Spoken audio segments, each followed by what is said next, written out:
जय हिंद दोस्तों, आप सभी कैसे? उम्मीद करता हूँ आप सभी अच्छे होंगे और आपकी प्रिपरेशन भी काफ़ी अच्छी चल रही होगी। तो दोस्तों मैं स्वागत करता हूँ आप सभी का अपने चैनल में। और इस सेशन में दोस्तों आज हम एक खास क्वेश्चन पे बात करेंगे। वो क्वेश्चन है दोस्तों, हिंदी सिनेमा के स्वर्णिम काल का वर्णन कीजिए, जो आपके दोस्तों एग्जाम में पूछा जाता है। काफ़ी इंपॉर्टेंट क्वेश्चन है, बिल्कुल आराम से दोस्तों बताएंगे। यानी जो भारतीय सिनेमा में जो गोल्डन पीरियड किसको कहा जाता है, यानी क्यों कहा जाता है, जो भारतीय सिनेमा में कौन सा वो दशक है, वो सभी तमाम चर्चा आपके साथ इस वीडियो में साझा करेंगे। तो वीडियो को बिल्कुल भी स्किप ना करिए। जो भी हमारी पहली बार चैनल को देख रहा है, जिन्होंने चैनल को सब्सक्राइब नहीं करा है, तो दोस्तों चैनल को सब्सक्राइब कर लीजिए और बगल में बेल आइकन को दबाना ना भूलें, ताकि जो भी इंपॉर्टेंट क्वेश्चन हो आपके एग्जाम से तो आप तक तुरंत पहुंचती रहे। तो दोस्तों आइए इस सेशन में बात कर लेते हो। आज का हमारा क्वेश्चन है, हिंदी सिनेमा के स्वर्णिम काल का वर्णन कीजिए। अब यानी जो भारतीय सिनेमा में स्वर्ण काल क्यों कहा जाता है किसी पीरियड को, तो आइए बात कर लेते हैं। तो दोस्तों सबसे पहले हम देखेंगे कि हिंदी सिनेमा का जो स्वर्ण युग है, स्वर्ण युग का मतलब ध्यान रखना दोस्तों, जैसे मतलब आपने पढ़ा होगा गुप्ता डायनेस्टी। तो गुप्ता डायनेस्टी में जो श्रीगुप्त है, यानी गुप्त वंश में जो श्रीगुप्त है, उसके काल को गोल्डन पीरियड कहा जाता है। क्यों कहा जाता है, तो भैया ध्यान रखना, उसके जो आर्ट एंड कल्चर में, यानी जो वहाँ से मंदिरों का निर्माण भी हो गया था। जैसे आपने सुनते होंगे द्रविड़, है ना, ये बेसर शैली, तो ऐसी मतलब उसके पीरियड को गोल्डन पीरियड कहा जाता है। क्यों? क्योंकि वहाँ पे आर्ट और कल्चर काफ़ी मतलब अच्छे लार्जेस्ट अमाउंट में दोस्तों वहाँ पर उसको विस्तृत ले रही थी, बढ़ रही थी।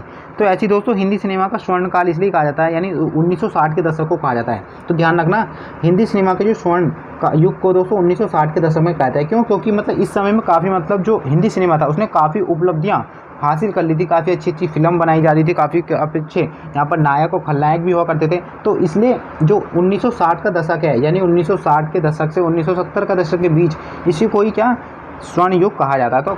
तो देख लेते हैं दोस्तों, 60 के दशक में, यानी 1960 के दशक में संगीत उद्योग, तो ठीक है, 60 के दशक में संगीत उद्योग फिल्म जगत का अभिन्न अंग बन गया। यानी दोस्तों जो 1960 के दशक में जो संगीत उद्योग, यानी जो संगीत है, यानी फिल्मों में संगीत, यानी जो सॉन्ग इंडस्ट्री है, यानी जो वहाँ की गायक है, वो क्या उनका एक अभिन्न अंग बन गया, किसमें? सिनेमा में बन गया। ठीक है, ध्यान रखना। तो यही बात कह रहे हैं कि 60 के दशक में संगीत उद्योग फिल्म जगत का अभिन्न अंग बन गया। कई फिल्मों ने संगीत को अपना एकमात्र विक्रय बिंदु बनाया, आरंभ कर दिया। यानी दोस्तों क्या, कई बार जो फिल्म होती थी उन्होंने अपना केंद्रीय बिंदु या विक्रय बिंदु कहते हैं कि मतलब उसके बिना भी मतलब काफ़ी इंपॉर्टेंट थी, तो वो सॉन्ग को मान लिया, यानी संगीत को यहाँ पर सबसे पहले अब यहाँ वो देने लग गए। कि पहले तो मतलब बिना फिल्मों, यानी जो संगीत के यहाँ पर फिल्म होती थी, तो अब क्या हुआ, बिना संगीत के यहाँ पर कुछ नहीं होता था, यानी संगीत को यहाँ महत्व दिया जाने लगा। किस पीरियड में? तो भैया इस पीरियड में। इसलिए मतलब ये सभी को यहाँ पर गोल्डन एज कहा जाता है, इस दशक को हिंदी सिनेमा का। ठीक है, ध्यान रखना। उनमें से कुछ प्रमुख फिल्में इस प्रकार है जहाँ पर संगीत का उपयोग किया गया था। कौन कौन सी, तो देख लेते हैं। राज कपूर जो अभिनीत है, यानी दोस्तों जो राज कपूर अभिनीत है, जिस देश में गंगा बहती है, उसमें आपने सुना होगा, वहाँ गाने का यूज़ है ना। देवानंद की दोस्तों गाइड है, और यश चोपड़ा की दोस्तों वक्त है। तो इन सभी मूवी में आपने देखा होगा कि तो इनमें गीतों का काफ़ी मतलब अच्छा यहाँ पर यूज़ किया गया है। तो मतलब इसमें काफ़ी जो हमारी फिल्म थी वो काफ़ी अट्रैक्टिव होने लगी, यानी मोहदर्शक हो गई लोगों के बीच, है ना। काफ़ी लोग जो है इन मूवी को पसंद करने लग गए, है ना। ध्यान रखना, जब से क्या जो भारतीय संगीत उद्योग को जोड़ा गया था। 1962 से 1965 के इस समय ने भारत पाकिस्तान युद्ध भी देखे थे, आपको पता होगा। 1962 और 1962 में हमारा युद्ध हुआ था चाइना के साथ, और 1965 में हमारा पाकिस्तान के साथ हुआ। तो ध्यान रखना, तो इस युद्ध में भी काफ़ी हमें देखने को मिले थे, जो कई राष्ट्रभक्ति की फिल्मों की विषय वस्तु बन गए थे। यानी इन टाइम में जो युद्ध हुए थे, आपने देखा होगा, कोई हमारी जब भी कोई मतलब कोई क्रिटिकल प्रॉब्लम क्रिएट हो जाती है, वो ऐसी हो जो पॉपुलर हो, तो उन पर मूवियाँ बन जाती है। जैसे 1962 में, है ना, और साथ ही साथ एक LOC पे मूवी बनी थी, है ना, कारगिल वॉर पर भी मूवी बनी थी। तो ऐसी सभी पर मूवी बन जाती है, तो जो कई राष्ट्रीय भावनाओं की फिल्मों की विषय वस्तु बन गई थी।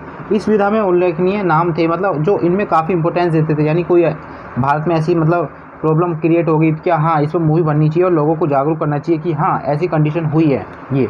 तो उनमें दोस्तों ध्यान रखना, चेतन आनंद की एक हकीकत, है ना, राजेश खन्ना की एक शक्ति सामंत, और एक अभिनीत आराधना और राजकुमार की एक संगम। तो इनकी मूवी है जो मतलब काफ़ी प्रेरित करती है लोगों को। इनमें क्या सॉन्ग की भी अनुभूति हमें देखने को भी मिली थी। ठीक है, आगे बात करते हैं और क्यों कहा जाता है जो हिंदी सिनेमा को स्वर्णकाल 1960 के दशक को। तो फिल्म उद्योग में के सशक्त रूप से स्थापित हो जाने के पश्चात एक ऐसी संस्था की आवश्यकता अनुभव हुई जो फिल्म निर्माण की जटिल प्रक्रियाओं में लगे लोगों की परीक्षित करे। अब यानी भैया ये भी हो गया कि जो फिल्म में हमें पता था नॉर्मल किसी को भी ले लिया जाता था पहले, लेकिन अब जो फिल्म इंडस्ट्री है तो यहाँ पर आवश्यकता अनुसार अनुभव हुई, यानी अब जो बंदे होंगे ना उनमें सही सही बंदे लेंगे, जो अच्छा मतलब बोलने वाला, अच्छा सुंदर दिखने वाला, जो अच्छा एक्टिंग करने वाला, हंसी मजाक करने वाला, तो उन लोगों को प्रशिक्षित करने के लिए मतलब ऐसे एक आवश्यकता या हम कह सकते हैं एक संस्था की हमें ज़रूरत पड़ी थी। ठीक है, ये भी ध्यान रखना है। आगे बात करते हैं तो इस उद्देश्य यानी जो इनका उद्देश्य था इन चीज़ों को करे, प्रशिक्षित करें, तो इन उद्देश्य ने सरकार को भारत के फिल्म और टेलीविज़न संस्थान कि पुणे में वर्ष 1960 की स्थापना के लिए प्रेरित किया। यानी क्या अब मतलब जो गवर्नमेंट थी उनको भी क्या जो उद्देश्य थे मतलब इनको आप पूरे करेंगे। जैसे वहाँ पर जो लोग थे उनको मतलब अगर आपने एंट्री देनी है तो आपको ये क्राइटेरिया पार करना होगा। तो ऐसे में जो सरकार ने फिल्म और टेलीविज़न संस्थान की पुणे वर्ष 1960 में स्थापना कर दी और प्रेरित किया कि हाँ अब मतलब सरकार भी यहाँ पर सहायता दे रही थी फिल्म इंडस्ट्री को। ठीक है, ध्यान रखना। इस संस्थान में लेखकों, निर्देशकों और अभिनेताओं को उनकी कला से प्रशिक्षण दिया जाता था। यानी दोस्तों जो अगर इस कोई मतलब लेखक है अच्छा है ना, कोई निर्देशक है यानी कौन सा अच्छा मतलब निर्देश दे सकता है, और अभिनेता यानी जो एक्टर्स होते हैं उनको उनकी कला में प्रशिक्षण दिया जाता था, यानी उनको और ट्रेनिंग दी जाती थी, है ना। पता होता है आपको, जैसे हम ट्रेनिंग होती है बचपन से, लेकिन हमें फिर ट्रेन किया जाता है कि आपको कैसी कौन कौन सी चीज़ें कैसे हैंडल करनी होगी। तो इसलिए जो इस एज को ना गोल्डन एज कहा जाता है। काफ़ी मतलब तमाम चीज़ें यहाँ पर एक इस दशक में हुई थी। ठीक है, ध्यान रखना। वर्ष 1969 में जब भारतीय सिनेमा और रंगमंच के परिशिष्ट सदस्य दादा साहब का निधन हुआ तो उनके आजीवन योगदान को सम्मानित करने के लिए दादा साहब फाल्के पुरस्कार स्थापना की। और भैया इसी दशक में यानी 60 का दशक था, 96 दशक का मतलब होता है 10 साल। ठीक है, ध्यान रखना। तो 1969 में दादा साहब जो फाल्के थे, आपको पता होगा काफ़ी मतलब पॉपुलर मतलब इनको कहा जाता है फिल्म इंडस्ट्री का निर्माता। तो दादा साहब फाल्के का निधन हो गया था। उनके आजीवन योगदान यानी उनका जो फिल्म में आजीवन यानी उनका पूरा जीवन जो योगदान था उनको सम्मानित करने के लिए, उनको लोगों के बीच जागरूक करने के लिए भैया उनको क्या एक अवार्ड की स्थापना की, क्या दादा साहब फाल्के पुरस्कार की स्थापना की। ये ध्यान रखना है। इस हिंदी सिनेमा के स्वर्ण काल के बाद एक युग आता है एंग्री यंग मैन युग, जो होता है कहाँ से 1970 से 1980 तक। काफ़ी युग आए लेकिन जो फेमस है वो है एंग्री यंग मैन युग। अब थोड़ा आगे बात कर लेते हैं इसमें क्या क्या है एंग्री यंग मैन युग में। तो यह युग एक ऐसा नवयुग लेकर आया फिल्म, है ना, यह युग एक ऐसा नवयुग को लेकर फिल्म बनाने और निर्देशित करने का काल था जो औद्योगिक बम्बई में अपने पांव जमाने का प्रयास कर रहा था। यानी दोस्तों जो ये वाला वो आया था ना युग एंग्री मैन यंग का युग 1970 में, तो भैया यहाँ पर जो नव युवक आ रहे थे वो काफ़ी मतलब ऐसे लोग आ रहे थे मतलब अच्छे परिश्रमित, अच्छे एक्टिंग करने वाले, है ना। अमिताभ बच्चन जैसे एग्जाम्पल देख सकते हैं हम, इस समय आई थी, शोले भी आई थी।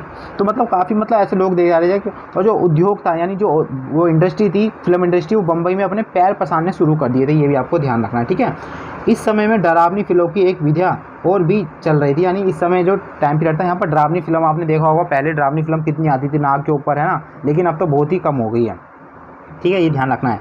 जिसे रामसे बंधुओं ने अपनी 2 गज जमीन के नीचे जैसी फिल्मों के आरंभ किया था। जैसे राम बंधु जो थे ना, रामसे बंधु, है ना, 2 गज जमीन के नीचे जैसी फिल्म जो उन्होंने आरंभ करा था, जो हमारी डरावनी फिल्म है। ठीक है, ध्यान रखना। साथ में शोले जो फिल्म आपको पता होगा जो 70 mm के पैमाने पर बनाई जाने वाली पहली फिल्म थी, यानी जो फ्रेम है उसकी तरफ से। ठीक है, इस फिल्म ने प्रदर्शन के सारे पुराने रिकॉर्ड ध्वस्त कर दिए। यानी जो पहले से पहली फिल्म थी है ना, उनका एरिया था, उनको काफ़ी मतलब ध्वस्त कर दिया उन्हें, मतलब एक पुरानी वो दे दी। तो नई कौन सी में आ गई, शोले आ गई। 1960 के दशक से भारतीय सिनेमा में एक समांतर उद्योग बनने की शुरुआत हो गई थी। तो ये हम बात कर लिए आए हैं आपके सामने कि जो एक हिंदी सिनेमा को जो स्वर्णयुग क्यों कहा जाता है, इसमें किन किन चीज़ों का मतलब एक इनिशिएटिव यहाँ पर काम लिया गया और काफ़ी जनता के बीच यहाँ पर उन्हें प्यार भी मिला, और जो औद्योगिक है बम्बई में उन्हें अपने पैर पसारने शुरू कर दिए। तो इसलिए ही हिंदी सिनेमा को इस 1960 का स्वर्ण युग कहा जाता है। इसमें कौन कौन सी चीज़ें आई मैंने आप सभी को बता दी। उम्मीद करता हूँ सेशन अच्छा भी लगा हो तो प्लीज़ दिल से वीडियो को लाइक करें। जो भी चैनल से पहली बार हमारा जुड़ा है, जिन्होंने चैनल को सब्सक्राइब नहीं करा तो चैनल को सब्सक्राइब कर लीजिए और बगल बेल आइकन को दबाना ना भूलें। तो दोस्तों नेक्स्ट वीडियो के लिए जब तक के लिए बाय बाय, टेक केयर, जय हिंद, जय भारत।